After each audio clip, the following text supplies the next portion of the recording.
Herkese merhabalar. Bugün sizlerle çok değerli bir müvekkilim Ömer Bey ile birlikteyiz. Kendisi yakın zamanda Amerika için EB-1A olağanüstü yetenek vizesinden onay aldı ve şu an kendisi Amerika'da Green Card'ını aldı. Ömer Bey ile birlikte EB-1A olağanüstü yetenek vizesi sürecini konuşacağız. Kendisi beni kırmadı. Bu videoya davetimi kabul etti. Bir kere daha kendisine çok teşekkür ediyorum. Ömer Bey hoş geldiniz. Hoş bulduk. Nasılsınız Ergü Bey? İyi misiniz? İyiyim iyiyim. Çok teşekkür ederim. Ömer Bey şimdi bu video bence çok faydalı olacak. Çok verimli olacak. Çünkü siz istisnai olarak hem EB-1A olağanüstü yetenek vizesinden onay aldınız hem de EB-2 National Interest Waiver vizesinden onay aldınız. Ama en sonunda tabii ki daha hızlı olduğu için süreç EB-1A olağanüstü yetenek vizesi ile Green Card'ınızı aldınız. Şu an Amerika'dasınız. Sizin deneyimleriniz, başvuru sürecinde yaşadıklarınız eminim bu vizeyi araştıran, Amerika'ya gelmek isteyen hem sizin gibi doktor, akademisyen geçmişe sahip hem de diğer disiplinde insanlar için çok faydalı olacaktır. O nedenle bir kere daha teşekkür ediyorum. Çok ben söz uzatmak istemiyorum. Konuk olarak daha çok sizin konuşmanızı istiyorum Ömer Bey. Videoyu izleyen kişiler için ben sizin bütün background'unuzu biliyorum ama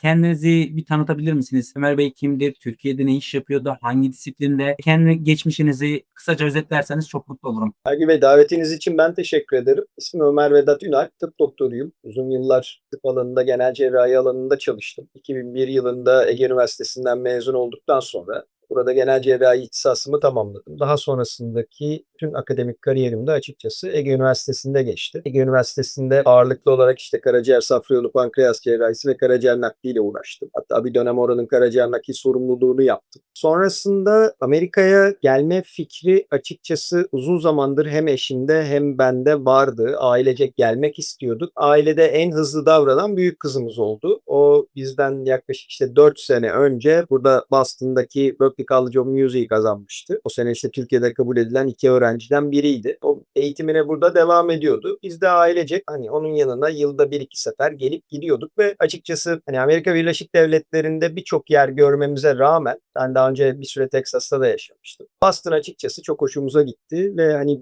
buraya gelmeyi istedik. Sonrasındaki süreç açıkçası sizle başka bir doktor arkadaşım vasıtasıyla tanışmıştım hatırlarsanız. Kendisi de sizin aracılığınızla EB2A National Interest Waiver vizayı kabul aldı. Hatta Amerika'ya gelişimizde Koray Bey'le beraberdik burada. O da Green Card vesairesini teslim aldı. Her şey yolunda gidiyor bizim açımızdan şu anda. Ben çok mutlu oldum. Aslında biz bu videoyu sizle Boston'da çekecektik. Yaklaşık 2 ay önce. Hatta onun için bütün ayarlamaları yaptık. Ben uçak biletini aldım, otele ayarladım. Orada ufak bir işim vardı hem. Ama maalesef son dakika gelişen bir durum nedeniyle gelemedim. Artık nasip online çekmekmiş. Ama biz yine Boston'a benim sık yolum düşüyor. Orada da çok müvekkilim oldu biliyorsunuz. Siz varsınız, işte Koray Bey müvekkilimiz var çok değerli. Umarım oraya geldiğimde yine bu videoyu orada fiziki olarak da follow up şeklinde tekrarlarız diye düşünüyorum. Ömer Bey siz şu an Boston'dasınız birkaç aydır. Nasıl gidiyor hayat? Amerika'dan beklentilerinizi bulabildiniz mi? Yani tabii Amerika'ya böyle tamamen yabancı bir şekilde gelmedim. Küçük kızım Amerikan vatandaşıydı. Ailemi buraya daha önce göndermiştim. Kızım burada okula başladı. Büyük kızım zaten burada okuyordu. Hani Amerika'yı hiç bilmeyerek, Amerika'yı yeniden keşfederek gelmedim açıkçası buraya. Şu ana kadar da açıkçası beklentilerim doğrultusunda gidiyor. Sadece meslektaşlara yönelik olarak söyleyeceğim bazı şeyler var. Her ne kadar yabancı mezun yani Amerika ya da Kanada dışındaki tıp fakültelerinden mezun olanlar için özellikle genç yaştaki arkadaşlar için bunu söylemek istiyorum. ECFMG denilen yabancı üniversitelerden mezun olan tıp mensuplarına yönelik yapılan sınavları alarak buraya gelirlerse buradaki süreçleri biraz daha kolay ilerleyebilir. Her ne kadar buradaki ciddi tıbbi eleman açığı özellikle doktor ve hemşire düzeyinde ciddi bir anlamda açık var ve o yüzden International Medical Graduate'ları ciddi anlamda arıyorlar ve alıyorlar şu anda ama hala daha kanunlar çok strict bir şekilde hadi sen de gel sen de gel şeklinde değil. Özür dilerim. Eyaletten eyalete de farklılık gösteriyor zaten biraz benim bildiğim kadarıyla. Her eyalette farklı pathway'ler açılıyor. Bunu Tennessee başlattı. Birçok eyalette farklı pathway'leri açıyor şu anda. Özellikle aile hekimliği ve internal medicine anlamında çok ciddi açıkları var. Ve hani bu açık bence derinleşecek de ilerleyen dönemde. Her ne kadar çalışma koşullarının çok zor olduğundan yakınsalar da hani Türkiye'de bir asistanlık yapmış, cerrahi asistanlığı yapmış vesaire çalışmış bir insan için buradaki çalışma şartları tabii ki çok daha iyi. Bizde Benim öyle mukayese. bir müvekkilim var aslında. Türkiye'de acil serviste çalışıyordu. Kendisi zatürre olmuş. Yani çok çok zor çalışıyordu artık. Bilmiyorum tabii farklı nedenler de olabilir ama Onun vizesine başvurmuştuk. O da Amerika'ya geldi şu an. Amerika'daki çalışma koşullarını sordum ben ona. Türkiye'de dedim sen çok zor çalışıyordun. Burası nasıl? Çünkü burası da kolay olmamalı. Bana dediği şey şu, yani Türkiye'ye göre 10 kat daha rahatım yani. Burada da çok yoğun çalışıyorum ama Türkiye'ye göre yine de daha insani ve daha rahat olduğunu söylemişti bana çalışma koşullarının. Tabii ben bilmiyorum. Sizden bunu Ya, duymak buradaki mukayese noktası açıkçası şu: biz Türkiye'de hem fiziksel olarak çok yoruluyoruz hem de sistemdeki açıklardan dolayı sistemin açıklarını tamir etmeye çalışmakla da çok fazla yoruluyoruz. Buradaki artı ne? Buradaki artı, evet, fiziksel olarak çalışıyor muyuz? Evet, burada da fiziksel olarak çalışıyorsunuz. Ama sistem çok nokta atışı şeklinde ilerlediği için sizin sistemin açıklarını gidermek gibi bir eforunuz ya da çabanız olmuyor. Belki de en büyük artılardan bir tanesi bu, burası için söyleyebileceğim. Burada da özellikle insurance company'lerin, sigorta şirketlerinin hekimler üzerinde çok çok çok ciddi bir baskısı var. Dolayısıyla buradaki kağıt, kuyudat ve kayıt işleri açıkçası aşırı bir yük getiriyor hekimlerin üzerine. Burada açıkçası tek başınasınız. Türkiye'de size bu alanda yardımcı olacak çok fazla yardımcı personel var. Ancak burada o çok yok. Onları kendiniz yapmanız gerekiyor. Ama hani mental anlamda çok daha rahatsınız, onu söyleyebilirim. süper. O zaman bence kesinlikle biz bu videonun ikincisini yapmamız lazım sizle. Ve ikinci videonun konusu, ya bu videonun konusu biraz daha vize süreci olacak muhtemelen ama ikinci videoda şu bahsettiğiniz state bazlı pathway'leri, yani Amerika'da Türkiye'den diploma sahibi olan ya da uzmanlığını Türkiye'den almış birisi Amerika'ya geldi diyelim, herhangi bir vize türüyle de green card'la nasıl practice edebilir? Doktorluk nasıl yapabilir? Farklı yerlerde yaklaşım ne? Ve çalışma koşulları, iş bulma koşulları nasıl? Bence bunu kesinlikle konuşmamız lazım. Çünkü merak ediliyor. Bana çok soruyorlar. İş bulabilir miyim ya da bu tarz sorular çok geliyor. Ya avukatlığın biraz sınırını aşan konular olduğu için bazen fikrim olsa bile bilgimden emin olmadığım zaman cevap veremiyorum ben. Ama siz daha bilgilisiniz. İkinci videoyu bence insanlar bekleyecektir. Biz ikinci bir video planlamasını yaparız ayrıca. Çok özür dilerim. O noktada sadece bir şey söyleyeceğim. Tabii ki videonun ikinci kısmını yapalım ama hani ben burada mesleğe devam edip etmeme konusunda henüz çok karar vermiş durumda değilim. Hani pathway'leri ciddi anlamda araştırdım ve araştırmaya da devam ediyorum ama sonuçta bir hekim olarak burada sadece hekimlik yapacaksınız diye bir kural da yok. Evet. Az da başka sektörler de var. Yani ilaç sektörü gibi, ne bileyim, benim gibi cerrahi branşlardan gelen hekimler için cerrahi aletleri yapan firmalar gibi, işte Boston Scientific vesaire gibi böyle çok büyük global şirketlerin burada headquarter'ları var ve bunlar ciddi anlamda hekim arıyorlar. Dolayısıyla hani bu bir must mı? Bence çok must değil ama burada tabii bireyin tercihi de önemli oluyor. Kesinlikle. Ya şöyle, zaten Amerika'ya gelme düşüncesi bir anda ortaya çıkan bir şey değil. Benim müvekkillerimden gördüğüm bu bir süreç. Bu fikir araştırmayla başlıyor ve sonra bu işin içine girdikçe zaten ben oraya gittiğimde ne yapacağım diye alternatifli bir şekilde bir plan doluyor insanların kafasında. İşte doktorluk yapabilirim, akademiye girebilirim ya da farklı, sizin önerdiğiniz şekilde farklı alanlarda farklı işler yapabilirim gibi. Bunlar yine bence konuşacağımız bir video olacaktır diye düşünüyorum ilerleyen süreçte. İnsanlara da faydalı olur. Şimdi tekrar bir kısa özet. Ömer Bey, dediğim gibi videonun başında söylemiştim, EB1A olağanüstü yetenek vizesini aldı. Bu ne demek? Gerçekten çok zor alınan bir vize türü. Amerika'ya gelmek isteyen herhangi birinin alabileceği en zor ve en prestijli vize. Ömer Bey EB1A olağanüstü yetenek vizesinden onay aldı. Bunun üzerinden Green Card'ını aldı ama biz ona daha öncesinde EB2 NIW başvurusu yapmıştık. Ondan da onay almıştı. Burada kritik bir soru. Niye iki vizeye başvurdunuz Ömer Bey? Yani zaten EB2 NIW'den onay almıştık biz. Siz niçin bir de ya Ergül Bey EB1A'ya başvuralım dediniz? Biz de tamam yapalım deyip challenge mi etmek istediniz kendinizi? Şöyle, şimdi açıkçası bir akademisyen olarak hep böyle kronolojik gitmeyi tercih etmişimdir. Öğrencilerime ders anlatırken de buradaki süreci de açıkçası biraz böyle kronolojik gitmek istiyorum. Bizim sürecimiz evet, artık düğmeye basalım noktası Mayıs 2023'tü. Mayıs 2023 yılında biz işte Koray Bey ile görüştüğümüz zaman kendisi EB2'ye, National Interest Waiver'a başvurmuştu. Kabul almıştı ama o da bekleme süreci altındaydı. Ben detayları öğrendikten sonra sizle yollarımız kesişti ve sürece başladık. Ancak o dönemde EB1A vizelerinde aşırı derece, yani rejection rate'leri çok çok yüksekti. Hatta Koray Bey de EB1A'ya başvurup reject olan gruptandı. Daha sonra kendisi EB2'ye başvurmuştu. Kendisi de çok samimi arkadaşım olduğu için sürekli kendisini referans olarak veriyorum. Bir sorun olacağını düşünmüyorum açıkçası.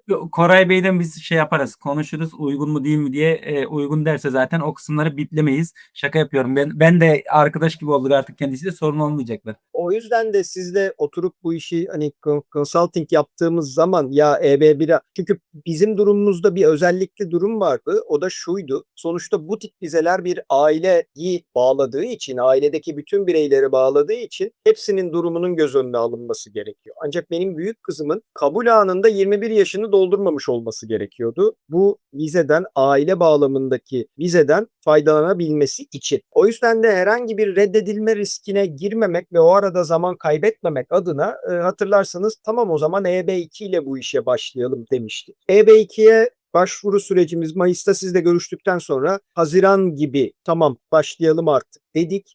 Sonrasında bir buçuk ay hem sizin dosyayı hazırlamanız hem benden talep ettiğiniz belgeleri toplanması. Bu açıkçası belki de vizenin en zorlu kısımlarından bir tanesiydi. Hem sizin açınızdan hem benim açımdan. Çünkü yılların birikimini bir anda toplayın ve bir dosya haline getirin dediğiniz zaman bu çok kolay bir şey olmuyor. Çünkü burada toplamanız gereken gazete haberlerinden televizyon haberlerine kadar yaptığınız yayınların Google Scholar'daki etkilerinden aldığınız atıflara kadar birçok faktör etkili. Yani ben bir akademisyen olmama rağmen çok düzenli bir şekilde yayınlarımı vesairemi tutmama rağmen bunu o formata sokmak en çok zamanı kaybettiğimiz yerlerden bir tanesiydi hazırlık noktasında. Sonrasında Eylül ayında, Eylül 2023'te biz vizeye başvurduk hatırlarsanız. Bu zaman kısıtlamamızdan dolayı da expedite yapalım mı? Yani hızlandırılmış başvuru yapalım mı? Evet yapalım ve yaptık. Bu başvuruyu yaptıktan sonra gerçekten çok hızlandırılmış bir şekilde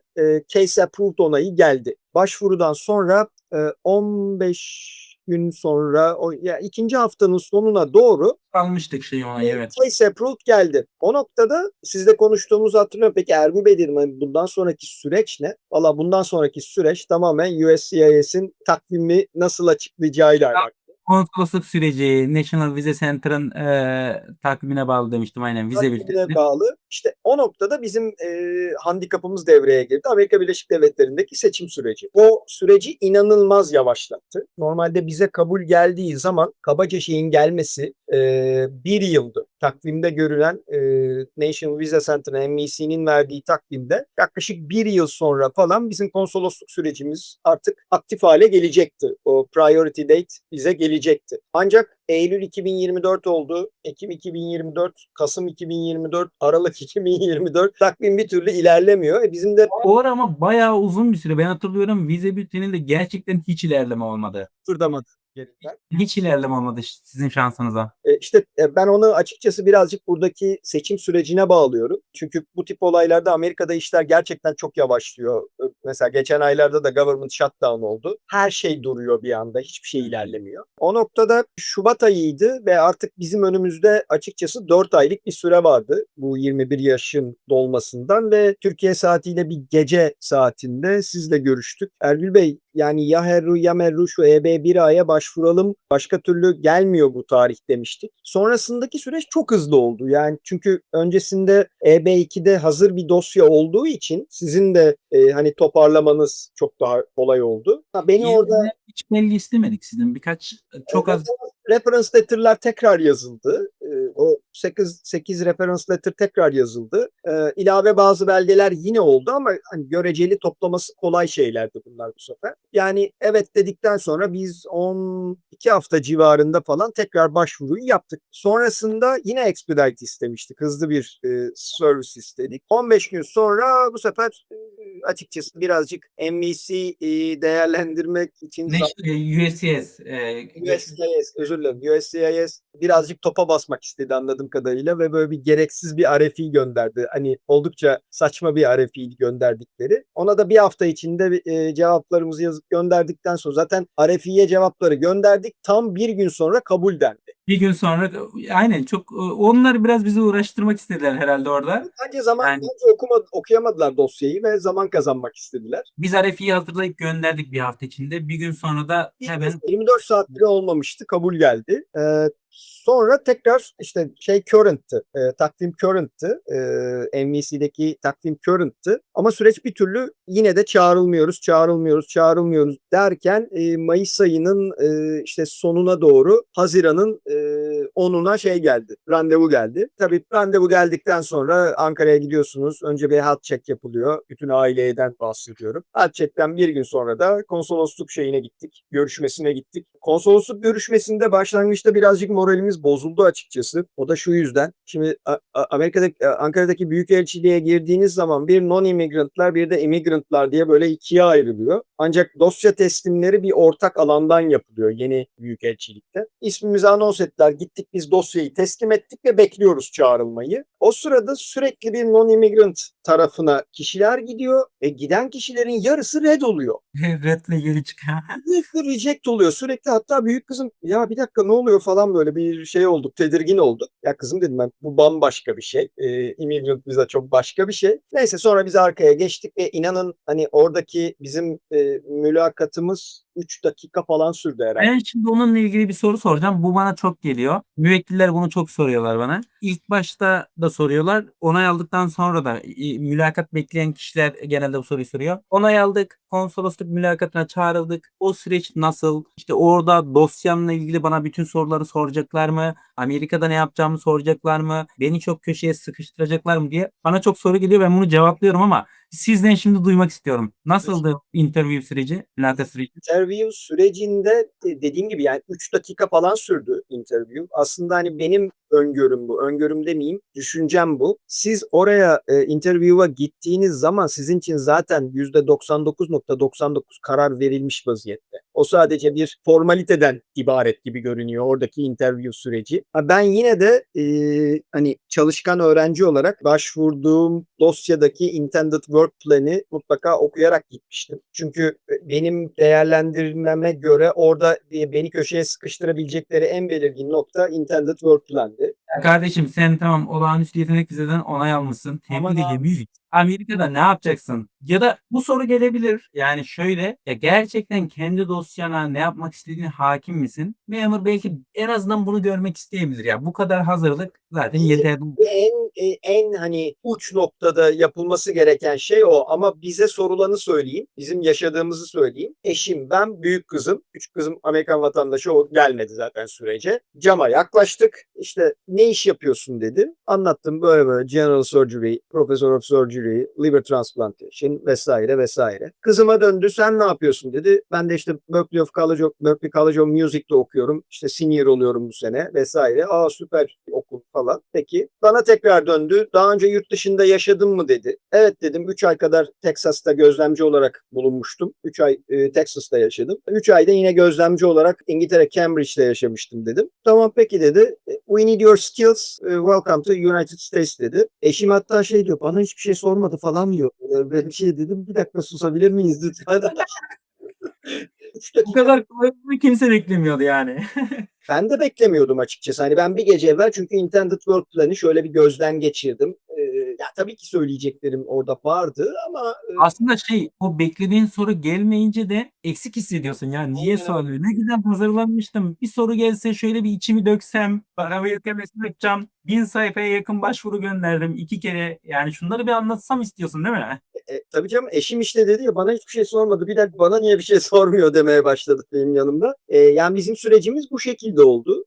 Yani interview süreci dediğim gibi, yani oraya bu tip vizelerle gittiğiniz zaman aslında çünkü sizi aylarca inceliyorlar. Her şeyinizi inceliyorlar ve siz Ne kadar yazıyorsun. İşte LinkedIn'i yazıyorsun o DS260 göçmenlik formuna. Her şeyi yazıyoruz aslında biz. her şeyi ve orada yalnız bir immigrantların içinde değil, non-immigrantların içinde böyle bir şeyle karşılaştık. O enteresandı. Excuse olarak şöyle bir şey duydum. Tam net duyamadım cümleyi ama non-immigrant vizeye başvuranlardan bir tanesinde sosyal medyan gizli diye reddettiler. Yani sadece onun şeylerini, sosyal medya şeylerini duydum. Tam böyle detaylı duyamadım oradaki cevabı. Ama hani sizin sosyal medyanızdan tutun da başvuru dosyasında gönderdiğiniz her şeyi zaten ıcık cıcık inceliyorlar ve siz orada interview'a gittiğiniz zaman aslında o karar çoktan bence verilmiş oluyor. Ama bir güzel şey var. Bunu söylememiz lazım. Şimdi siz aslında o ayrımı çok iyi yaptınız. Yani bir turist vizesi randevusuna giden birisiyle Çok farklı. sizin gibi Amerika'da EB-1A olağanüstü yetenek vizesinden onay alıp artık zaten Amerika'da biz onayımızı almışız yani. Konsolosluk randevusuna gidiyorsunuz. Bunun arasında çok büyük fark var. Şimdi bu kısım bence sizin anlatmanız çok iyi oldu. Yani 3 dakika sürdü zaten. Benim bir sürü müvekkilim interview'e girdi. Sizinle aynı dönem girenler de var. 3 dakika, 5 dakika, 10 dakikadan az sürüyor yani. Ve hiç böyle Amerika'da ne yapacaksın diye bile bir soru gelmiyor insanlara genelde. Zaten onayı belli. Göçmenlik ofisinden onay almışsın. Daha çok bir criminal check, yani bir bakıyor adam. Sizin dediğiniz gibi suç kaydı var mı? Amerika'ya zarar verecek bir eylem içine girme riski var mı ki? Bu araştırmalar zaten muhtemelen interview'den, mülakattan önce yapılıyordur. Tabii. Yani artık mülakatta da pasaportlarınızı alıp işte gerekli prosedürel işlemler tamamlanıyor. Bizim o noktada bir tek zorlandığımız şey şu oldu. Yani konsolosluk sürecinde zorlandığımız şey şu oldu. Bizim şansımıza tam konsolosluğa gideceğimiz zaman appointment system değişti. Aynen, onu hatırlıyorum ben. Yani o appointment sistemin değişmesi bizi mahvetti. Şöyle mahvetti.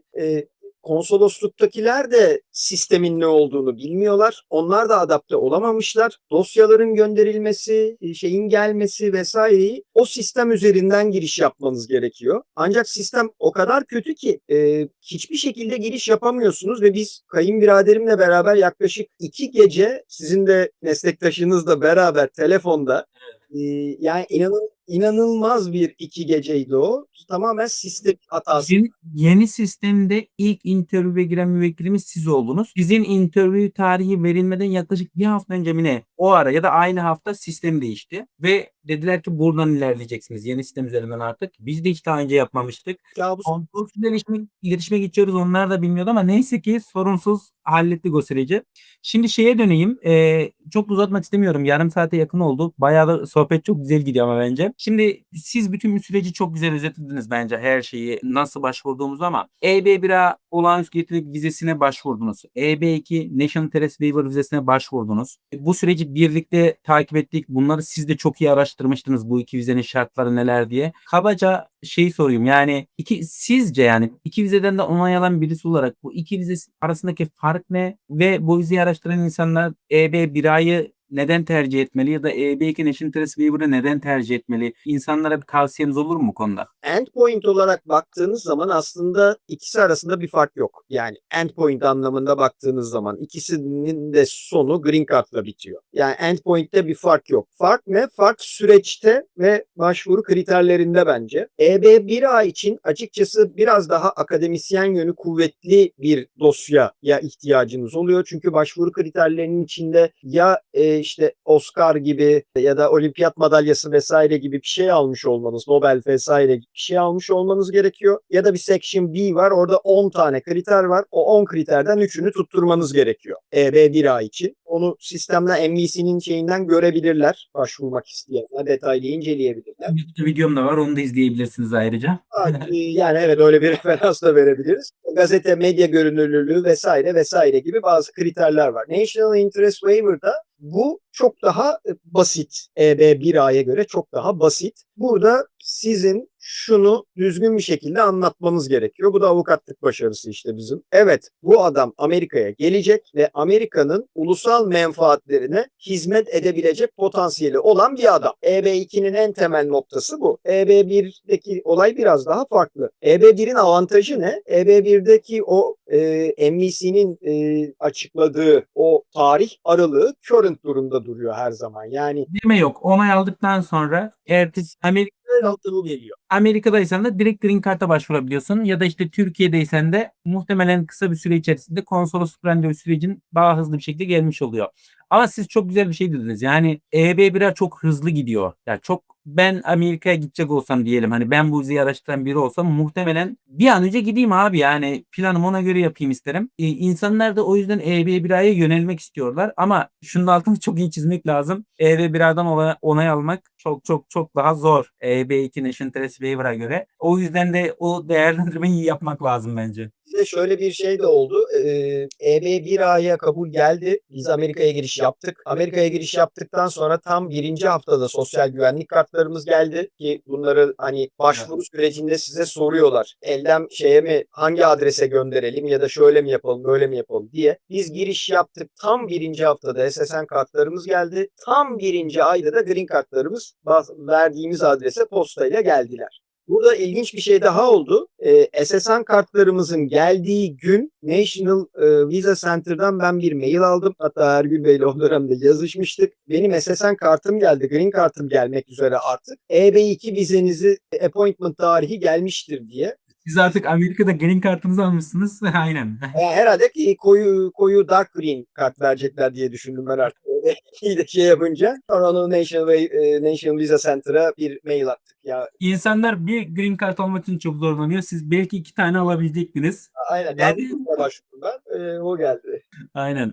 Bizim için de güzel bir süreç oldu. Sizin gibi müvekkil sayımız çok fazla bu arada. Yani hem EB1A'ya başvurduğumuz hem EB2'ye başvurduğumuz EB NIW'ye ikisinden onay aldığımız da müvekkillerimiz var. Hatta confirm olmadı yani daha netleştirmedik ama biriyle daha bu ayın sonunda bir video çekmeyi düşünüyorum. Sürpriz olsun. Şimdi bu süreç çok iyi oldu. Ömer Bey siz kabaca bahsettiğiniz şeyden başvurunun ne kadar hani belge toplama kısmına sizi yorduğundan ama ben şeyi sorayım son kapatmadan. Bu başvurularda dikkat edilmesi gereken şeyler neler? Mesela sizin alanınızda olabilir, bir hekim meslektaşınız olabilir, bir akademisyen meslektaşınız olabilir. Türkiye'den şimdi bu videoyu izliyor ya da Amerika'da farklı bir vize türünde araştırırken YouTube'da denk geldi ve bu videoyu izliyor. Ne önerirsiniz? Yani bu kişiler bir kere siz green kartınızı bu şekilde aldınız. Tavsiye eder misiniz? Kabaca muhtemelen bunun cevabı evet olacaktır diye düşünüyorum ama İki, nasıl bir vize hazırlığı süreci bekliyor onlara? Mesleğinin başında olan kişilere ne önerirsiniz? Mesleğinde sizin gibi ilerlemiş olan kişilere ne önerirsiniz? Biraz tavsiye alırsak çok iyi olacak bence. Şimdi şöyle açıkçası bu noktada hangi vizeye başvuracağınız da önemli olacak.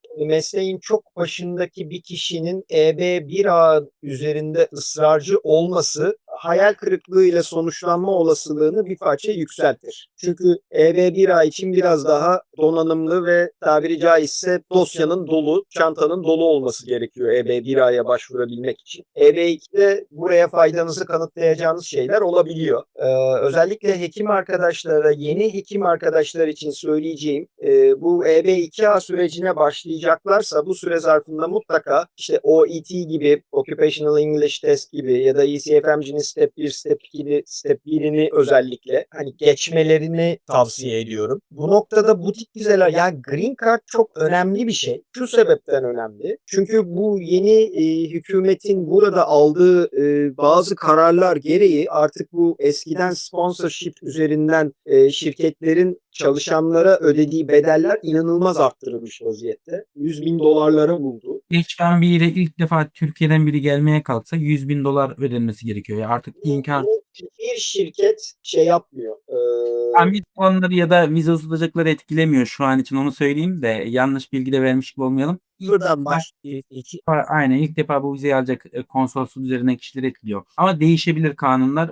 Gelişme olursa da paylaşırız zaten. Ve iş Evet. başvurularında açıkçası burada bir işe başvurduğunuz zaman size o interview'a gelinceye kadar bazı sorular soruluyor. O işte cinsiyet, etnisity vesaireyi falan filan geçiyorum. Sorulan sorular arasında 3 tanesi çok kritik soru bence. Herhangi bir disability'in var mı? Ya da geçmişte var mıydı? Şu anda var mı? Birincisi bu. Veteran mısın? Gazi misin? Değil misin? Üçüncüsü de şu anda bir sponsorship ihtiyacın var mı? Ya da gelecekte sponsorship ihtiyacın olacak mı? Bu üç Yani soru çalıştığın var mı yok mu kardeşim? aynen öyle. İşte bu da aslında Green Card'ın ne kadar önemli olduğunun bir göstergesi. Çünkü Green Card varsa burada bir seçme ve seçilme dışında Amerikan vatandaşının sahip olduğu her hakka sahipsiniz. Çok değerli. Ya ben de zaten bunun önemini anlatmaya çalışıyorum uzun yıllardır. Şimdi aslında uzun yıllar deyince o kadar yaşlı değilim ben.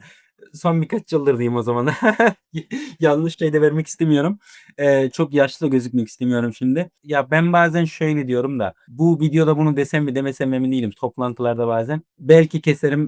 Green Card için neredeyse böbreğini vermeye hazır insanlar var diyorum. Hani önemini anlatmak için söylüyorum. Bu tabii ki latife yapıyorum ama o kadar değerli. Çünkü gerçekten vatandaşlığa, Amerikan vatandaşlığına neredeyse eşdeğer bir statü değil mi? Green Card statüsü. Bir takım politika haklar, seçme seçilme gibi politik haklar belli ölçüde kısıtlı. Onun dışında neredeyse bir vatandaşın sahip olduğu haklara sahipsiniz. O yüzden imkan varsa kesinlikle bu vizeler, eğer Amerika'da bir kariyer, gelecek, aileniz için, kendiniz için düşünüyorsanız, tabii ki geçirdiğiniz yılları da boşa geçmiş hissi yaşamak istemiyorsanız, yani başka bir vize türüyle gelebilirsin. H1B ile de gelebilirsin. J1'la da gelebilirsin ama şöyle bir dezavantaj var. O vizelerde geçen süre Amerikan vatandaşlığı için sayılmıyor. Yani 5 yıl sonra Amerikan vatandaşı olayım desen 5 yıl H1B'de dursan ya da J1'da bile dursan sayılmıyor. O yüzden Green Card çok değerli. Yani bir noktada onu vatandaşlığa bağlayabiliyorsun. Bu yönüyle çok önemli. Ömer Bey çok teşekkür ederim. Bayağı detaylı güzel bir video oldu. Dolu dolu. Peki son bir şey soracağım. Bizimle çalıştığınız için memnun musunuz? Bizimle vize süreci nasıldı? Deneyimleriniz nasıldı? Dürüst bir şekilde söyleyin lütfen. Bazı geliştirmemiz gereken şeyler, onlara da dikkat ederiz bu vesileyle. Sizle 2 kere çalıştık. Yani 2 kere bir dosya hazırlık süreci oldu. Ben hani en başta Koray'a teşekkür ediyorum. Koray sayesinde sizle tanışma fırsatım oldu. Sonrasındaki süreçte sizin yaptığınız kısım gerçekten acayip smooth ilerledi. Biz de süreçte bazı engeller yaşadık ama bu hani ne sizden ne benden kaynaklı, tamamen sistemsel sorunlardı ama onları da açıkçası çok başarılı bir şekilde giderdiğimizi düşünüyorum. Dolayısıyla hani yine başvuracak olsam yine sizinle çalışırdım, öyle söyleyeyim. Çok teşekkür ederim. Çok sağ olun. Sizin eklemek istediğiniz bir şey var mı? Videoyu izleyen herkes izleyebilir muhtemelen. Hem sizin meslektaşlarınız hem daha genç insanlar, farklı meslekten insanlar da olabilir. Eklemek istediğiniz, önermek istediğiniz, Amerika'ya dair, vize sürecine dair, mesleğe dair eklemek istediğiniz bir şey varsa lütfen ekleyin. Ya bu sürecin tamamı, hayat da böyle biraz felsefik bir şey olacak ama ne istediğinizle alakalı. Yani ben Türkiye'de yaşamak istemiyorum ve bundan sonraki hayatımı Almanya'da değil Amerika'da yaşamak istiyorum. Bunu yapmadan önce benim naçizane bir önerim olur. Özellikle meslektaşlarım için söylüyorum. Bir ay ya da atıyorum 3 hafta herhangi bir hastaneden kurumları aracılığıyla bir observership ayarlasınlar. Ve atlasınlar, buraya gelsinler. Bir 3 hafta bir ay kendi gözleriyle burayı gözlemlesinler. Çünkü hiçbir şey burada yaşadığınız zaman dışarıdan göründüğü gibi değil. Gelip burayı Hem olumlu hem olumsuz manada olabilir bu, değil mi? Yani beklediğinden çok daha olumlu da olabilir.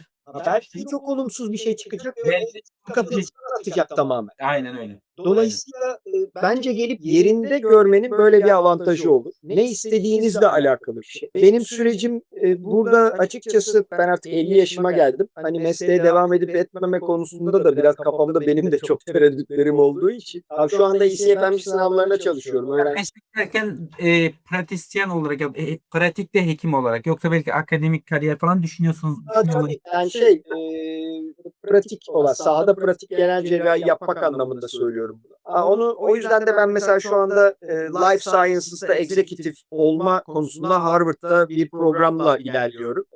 Hani bu da alternatif yaratmak anlamında ama mesleğini yapmak isteyen genç meslektaşlarım için özellikle bunu söylüyorum. Bence basamaklar şu şekilde olmalı.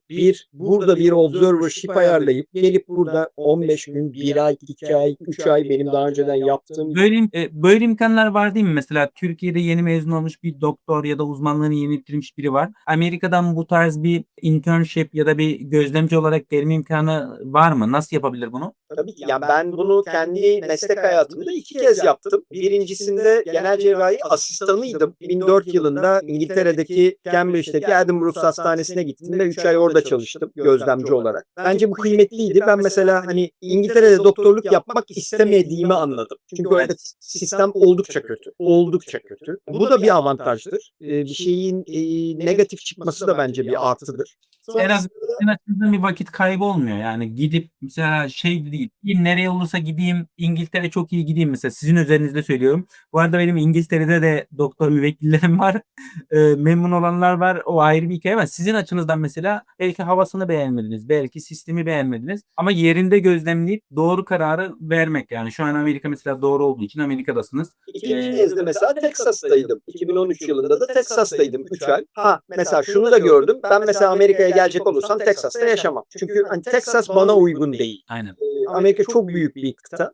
Ben mesela Boston, New England tarafını daha çok beğendiğim için burayı tercih ettim. Özet şu. Bir, yerinde gözlemlesinler. Bunu yaparken yapması gereken şey şu. Gitmeyi hayal ettikleri yerdeki bir kurumu bulacaklar. Bir. İki, bunun chair'ı, gitmek istedikleri department'ın chair'ı, bölüm başkanı ya da bu işlerle bazen ilgilenen instructor'lar oluyor ki bu internet sitelerinde bulunabiliyor kurumları. Onlara kendilerini anlatıp bir ay süreyle, 2 ay süreyle, 3 ay süreyle orada bir gözlemci olmak istediklerini bir cover letter'la beraber mail atıyorlar. Oradan kabul geldiği zaman da kendi çalıştıkları kurumlarına, atıyorum Ege Üniversitesi'ne, bakın ben buradaki Harvard'daki tıp fakültesinden kabul aldım gözlemcilik için. Bu kadar 90 güne kadar böyle bir hukuki hakları var Türkiye'de. Çok güzel. Yol dahil 90 gün, 88 gün gibi gidip orada gözlemci olarak çalışabilirler. Ya belki bunun için Türkiye'den bir ödenek bile vardır doktorlara ya da akademisyenlere. Bilemiyorum ama yani araştırılabilir. Şöyle oluyor, benim zamanımda öyleydi en azından. Çalıştığınız kurumdaki maaşınız devam ediyor. Ancak döner sermaye vesaire alıyorsanız onları alamıyorsunuz. TÜBİTAK vesaire gibi bazı kurumlara sponsorship başvurusu yapıp oralardan ödenek şey yapabiliyorlar, alabiliyorlar. Bu da araştırılır. Gelip yerinde gözlemlemek, burada çalışmanın hoşlarına gidiyorsa da bu pathway'de ilerlemenin kuralları nelerdir araştırıp bize başvurunu yapmaları. Mükemmel.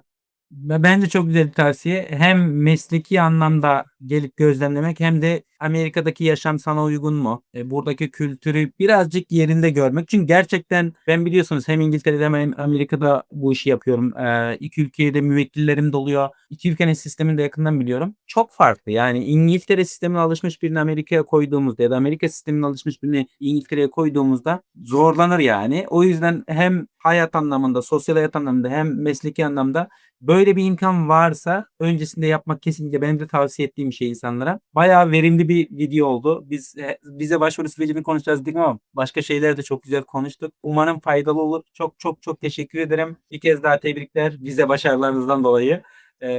Ömer Bey. En son eklemek istediğiniz herhangi bir şey var mı yoksa burada kapatalım mı? Sadece Amerika'yı düşünüyorlarsa Amerika'yı böyle bütün bir top gibi düşünmemek lazım. Amerika'nın Midwest'i ile East Coast'u, North'u ile South'u ya da West Coast'u birbirinden oldukça farklı. Her birisi de gerçekten başka bir devlet. O yüzden de gitmeyi düşündükleri yeri de doğru seçip orada gözlem yapmaları bence verimliliği arttıracak. Aslında bu bir önceki dediğiniz şeye de bağlı. Yani bir daha önce gelip bir network yapmak, bir bağlantı kurmak bu yönüyle de önemli. Yani size o yolu daha önce yürümüş biri varsa bu bir Türk olabilir, sizin Ömer Bey olabilir, Ömer Bey gibi biri olabilir, tanıştığınız, network yaptığınız başka biri olabilir. Bu yoldan daha önce yürümüş birisi ya da geldiniz bir kurumda bir internship yaptınız, gözlemci oldunuz. Oradan birileriyle tanışmak kesinlikle yani size bu tarz network'leri vereceği için o yolu daha önce yürümüş biri bu çok daha faydalı olacaktır kesinlikle.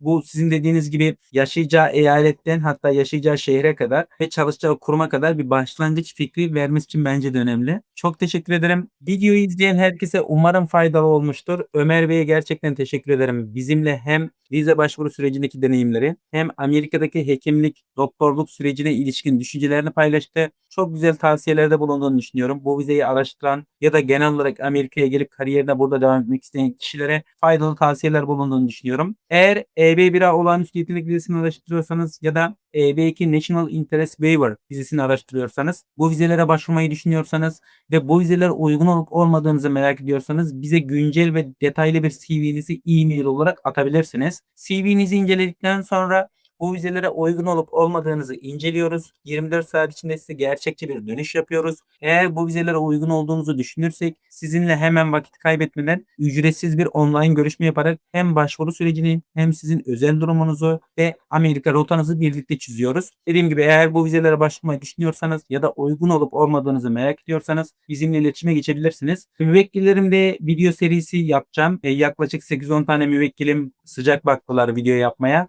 Eğer bu tarz videoları seviyorsanız, ilgi duyuyorsanız, hoşunuza gidiyorsa ve faydalı olduğunu düşünüyorsanız videoyu beğenebilirsiniz ya da kanala abone olabilirsiniz ya da en azından takipte kalabilirsiniz. Bir sonraki videoda görüşmek üzere.